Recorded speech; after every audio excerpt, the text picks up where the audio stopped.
Pemirsa, masih banyak pekerja anak di bawah umur di Pasar Badung dan Kumbesari yang harus mendapatkan perhatian serius pemerintah Kota Denpasar. Meski keberadaan mereka membantu pengunjung pasar, usia yang masih belia tentunya belum layak untuk bekerja.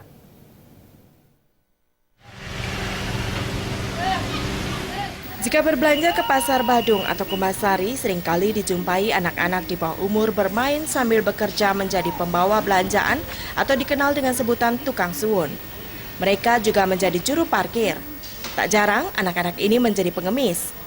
Peran pemerintah kota maupun stakeholder terkait sangat diperlukan dalam membina anak-anak ini, yang merupakan generasi penerus dan aset berharga bangsa Indonesia. Seorang warga mengaku kasihan saat melihat anak seusia ini sudah bercucuran keringat mencari uang. Padahal anak-anak lain seusianya asik bermain dan sibuk belajar di sekolah.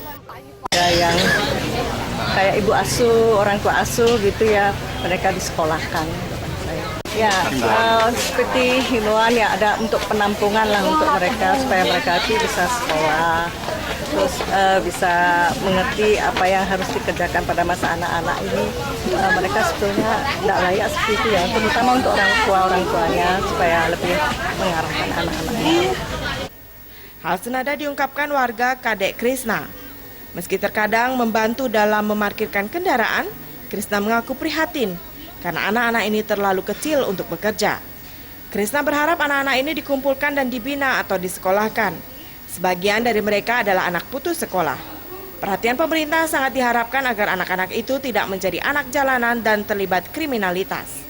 Mungkin harapan saya sih kepada pemerintah lebih memperhatikan lagi, lebih terjun lagi lah untuk ke anak-anak kecil, karena kan anak kecil itu juga generasi penerus khususnya di Bali. Kalau tetap kayak gini kan apa yang akan terjadi di Bali, masih kecil patutnya sekolah, dia ikut bekerja.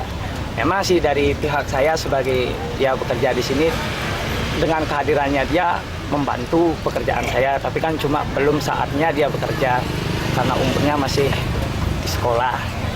Agus Sudiatmiko dan Alit Setiawan.